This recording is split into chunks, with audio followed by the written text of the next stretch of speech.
Hello दोस्तों, स्वागत है मेरे साथ। मैं जितेंद्र तिवारी आप लोगों का स्वागत करता हूं वन डे एग्ज़ाम के प्लेटफॉर्म पे। यहां पे हम लोग डिस्कस करेंगे, भारत के भौगोलिक विस्तार के बारे में देखेंगे। इसके बाद की जो सीरीज होंगी उसमें नदियों, पर्वतों, दर्रों आदि के बारे में डिटेल से जानकारी लेंगे। तो बढ़ते हैं पहले क्वेश्चन की तरफ। हमारा पहला क्वेश्चन है, क्षेत्रफल की दृष्टि से भारत का विश्व में कौन सा स्थान है?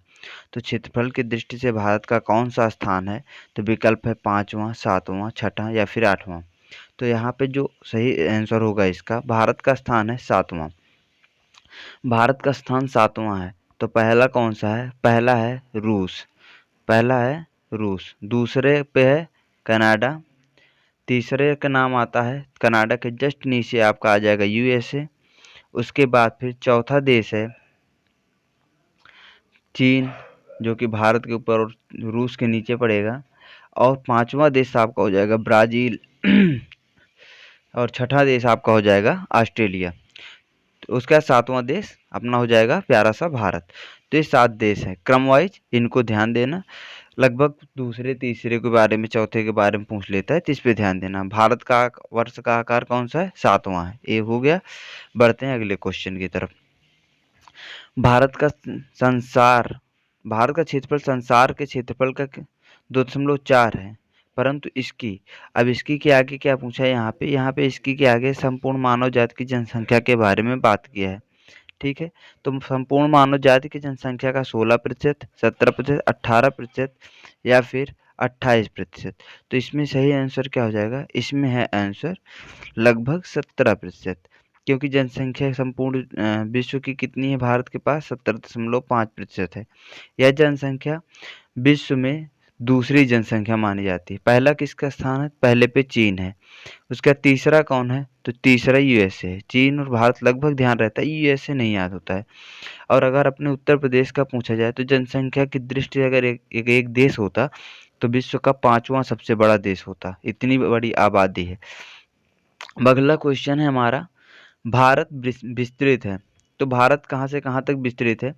तो यहाँ पे विकल्प जो है,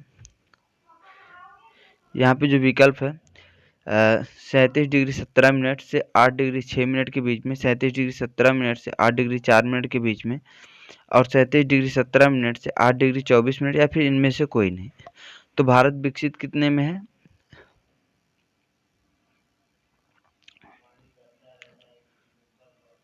ये 37 डिग्री 6 मिनट से 8 डिग्री 4 मिनट के बीच में भारत विस्तृत है। तो यहाँ पे कहीं है? नहीं है। 37 डिग्री 17 है यहाँ पे, और ये 8 डिग्री 4 है। तो ये 37 डिग्री 17 नहीं है, यहाँ पे 37 डिग्री 6 मिनट से 8 डिग्री 4 मिनट के बीच में भारत स्थित है। तो इसका आंसर क्या हो जाएगा? उपरोक्त में से कोई नहीं। और भारत की लंबाई कितनी है? तो ये लंबाई हो जाती है आपकी 3,2,1,4, मतलब 3214 किलोमीटर। चौड़ाई कितनी हो जाएगी? 2933 किलोमीटर। ठीक है, तो और एक चीज़ और, ये अक्षांशीय विस्तार कितना है? 29.2। कितना है? 29 डिग्री 2 मिनट। ये दोनों के बीच में अक्षांशीय विस्तार के बीच का अंतर है। बढ़ते हैं अपने अगले क्वेश्चन की तरफ। सिंपल क्वेश्चन है, सिक्किम से गुजरने वाला अक्षांश सिक्किम से गुजर सिक, सिक्किम से गुजरने वाला अक्षांश निम्नलिखित में से किस एक से होकर गुजरेगा? तो यहाँ पे ऑप्शन है राजस्थान, पंजाब, हिमाचल प्रदेश, जम्मू कश्मीर। तो कहाँ से होकर गुजरेगा? सिक्किम को मैप में लीजिए और मैच कीजिए सीधा सीधा, तो सीधी सी बात है, राजस्थान से होकर गुजरेगा। कहाँ से? राजस्थान से होकर गुजरेगा। ठीक है, राजस्थान में कहाँ से?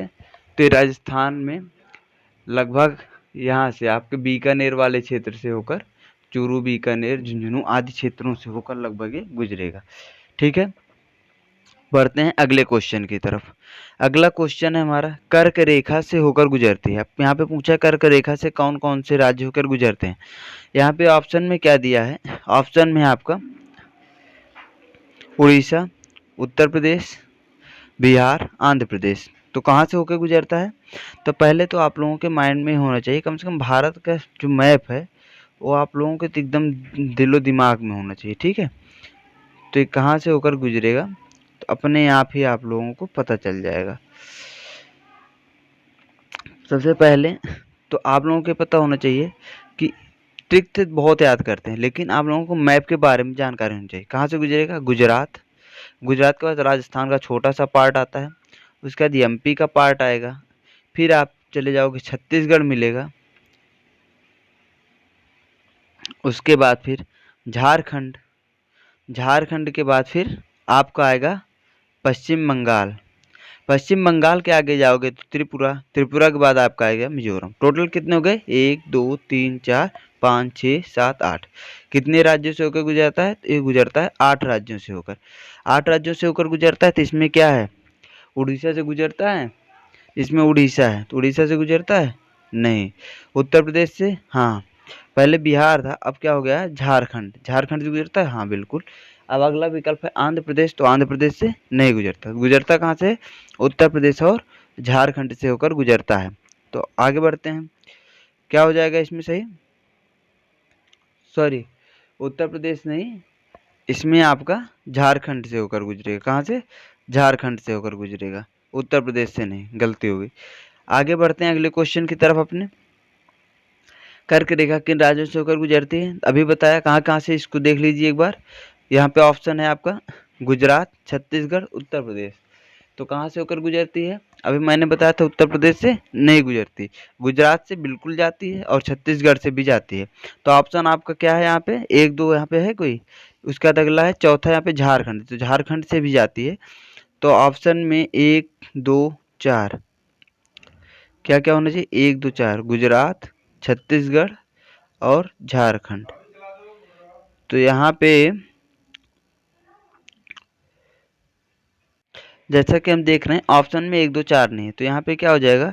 1 3 4 नहीं, 1 2 4 हो जाएगा। तो ऑप्शन ए वाला सही हो जाएगा, 1 2 4। तो आंसर क्या हो जाएगा? गुजरात, छत्तीसगढ़, झारखंड। तो आठों राज्य कम से कम क्रम वाइज आप लोगों को पता होना चाहिए, इससे आप लोगों को भारत के बारे में जानकारी मिलेगी और समझ विकसित होगी। कर्क रेखा गुजरती है, फिर से वही है, तो कहाँ से? मध्य प्रदेश, मिजोरम, त्रिपुरा या इन सभी से? तो बिल्कुल सही, इन सभी से होकर कर्क रेखा आपकी गुजरती है। अभी अच्छे से डिस्कस कर चुके हैं इसके बारे में। कर्क रेखा कितने राज्यों से होकर गुजरती है? कर्क रेखा कितने राज्यों से होकर गुजरती है? तो कितने राज्यों से होकर गुजरती है? तो ये 8 राज्यों से होकर गुजरती है। अभी डिस्कस कर चुके हैं अच्छे से, तो एक बार मैप में आप लोग भी रिवाइज कर लीजिए। और एक कितने राज्यों से होकर गुजरती है? तो 8 राज्यों से।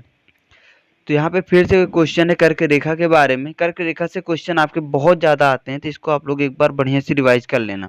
क्वेश्चन नंबर का कोई मतलब नहीं है यहाँ पे, क्योंकि क्वेश्चन नंबर गलत टाइप हो गया है। तो भारत का राज्य जिससे होकर कर्क रेखा गुजरती है, किससे होकर? जम्मू से गुजरती है? नहीं। बिहार से? नहीं। आगे क्या है? हिमाचल प्रदेश से? नहीं। झारखंड से? बिल्कुल। ये जितने राज्य थे, जम्मू कश्मीर एकदम ऊपर है और हिमाचल प्रदेश एकदम ऊपर है। बिहार से जब झारखंड अलग हुआ तो झारखंड से गुजरती है, बिहार से नहीं गुजरती।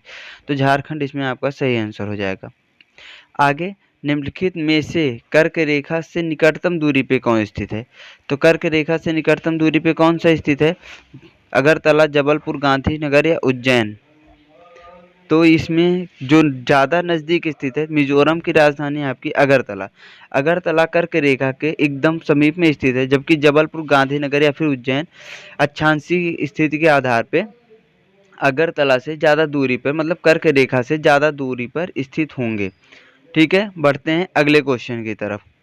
अगला क्वेश्चन है फिर से कर्क रेखा के निकटतम नगर कौन सा है? तो कर्क रेखा के निकटतम नगर यहाँ पे पूछा है।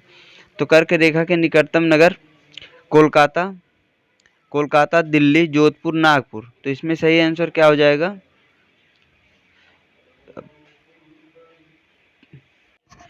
तो यहाँ पे हम देखते हैं सबका अक्षांशीय विस्तार एक बार देख लीजिए। जैसे दिल्ली है, दिल्ली कितने पे स्थित है? 28 डिग्री 61 मिनट पे स्थित है। उसके बाद आपका पड़ता है Kolkata, Kolkata 22 degree 33 minute, 22 degree 33 minute पे स्थित है। उसके बाद फिर हमारा आता है जोधपुर, जोधपुर 26 डिग्री 29 मिनट पे स्थित है। और नागपुर कितने पे? 21 डिग्री 6 मिनट। तो अक्षांशीय विस्तार के आधार पर 23, अपना कर्क रेखा क्या है? 23 डिग्री, 23 सही 1/2, यही है ना? कर्क रेखा का विस्तार। तो कर्क रेखा इतने पे है तो इसके पास में कौन सा पड़ेगा? तो सबसे पास में आपका पड़ेगा कोलकाता। तो निकटतम नगर कौन सा हो जाएगा? निकटतम नगर अपना हो जाएगा कोलकाता, निकटतम नगर हो जाएगा। बढ़ते हैं अगले क्वेश्चन की तरफ। निम्नलिखित में से कौन सा महत्वपूर्ण अक्षांश है जो भारत को लगभग 2 बराबर भागों में विभाजित करता है? तो लगभग पूछ रहा है, बराबर भागों में कौन विभाजित करता है? तो यहाँ पे अगर 0 डिग्री की बात करें तो ये भारत को नहीं, विश्व को विभाजित करता है। उसके बाद 23.5 डिग्री दक्षिणी अक्षांश को क्या कहते हैं? मकर रेखा कहते हैं। 33.5 डिग्री उत्तरी अक्षांश, 23.5 डिग्री उत्तरी अक्षांश। तो 23.5 डिग्री दक्षिणी को मकर कहते हैं, 0 डिग्री को विषुवत रेखा, उसका 23.5 डिग्री उत्तरी को क्या कहते हैं? कर्क रेखा। और कर्क रेखा लगभग भारत को 2 बराबर भागों में विभाजित करती है। बढ़ते हैं आगे। अगला क्वेश्चन है, निम्नलिखित में से कौन सा राज्य, भारतीय राज्य कर्क रेखा के उत्तर में स्थित है? तो यहाँ पे ध्यान देना, पूछ रहा है कौन सा राज्य उत्तर में स्थित है। झारखंड, मिजोरम, मणिपुर, त्रिपुरा। झारखंड, मिजोरम, त्रिपुरा से होकर कर्क रेखा आपकी गुजरती है। कर्क रेखा आपकी गुजरती है। लेकिन रही बात यहाँ पे मणिपुर, तो मणिपुर कहाँ पे पड़ता है? मणिपुर का कर्क रेखा के ऊपर पड़ता है। कर्क रेखा के ऊपर आपका मणिपुर पड़ेगा और उसके जस्ट नीचे आपका मिजोरम से होकर कर्क रेखा गुजरती है। तो ऊपर पूछ रहा है तो इसलिए आंसर हो जाएगा आपका मणिपुर। अगला क्वेश्चन है यहाँ पे, जून में निम्न स्थानों में से कहाँ पर दिन की अवधि अधिकतम होगी? तो दिन की अवधि अधिकतम पूछा है तो जून माह में चेन्नई, दिल्ली, हैदराबाद, भोपाल। जून माह में सूर्य उत्तरायण होगा। तो उत्तरायण अगर सूर्य होगा तो जो नगर सबसे ज़्यादा उत्तर में स्थित होगा वहाँ पे ज़्यादा दिन की लंबाई होगी। तो चेन्नई आपका दक्षिण भारत में स्थित है, दिल्ली उत्तरी भारत में, हैदराबाद, उसके बाद अगला क्या है? भोपाल। तो इन सब में सबसे ऊपर आपका क्या हो जाएगा? दिल्ली। दिल्ली के नीचे मध्य प्रदेश, मध्य प्रदेश के नीचे आपका आंध्र प्रदेश है और आंध्र प्रदेश से भी नीचे आपका तमिलनाडु पड़ता है जहाँ पे चेन्नई है। तो वो आंसर क्या हो जाएगा आपका? दिल्ली आपका सही आंसर हो जाएगा। जब सूर्य उत्तरायण होगा तो जाहिर सी बात है कि जो क्षेत्र जितना ज़्यादा उत्तर में होगा वहाँ पे दिनों की लंबाई उतनी ज़्यादा होगी। ठीक है। अगर इसके बाद हम लोग डिस्कस करेंगे, जब हम लोग आगे पढ़ेंगे तो इसके बाद हम लोग मानक समय रेखा के बारे में डिस्कस करेंगे। उसके बाद फिर आगे दूरस्थ बिंदु देखेंगे या फिर जो भारत के पड़ोसी देश हैं उनके बारे में भी डिस्कस करेंगे। अगर आप लोगों को वीडियो पसंद आया हो तो इसे लाइक कीजिए और अपने दोस्तों के साथ शेयर कीजिए और साथ ही साथ सब्सक्राइब करना ना भूलें। Thanks for watching.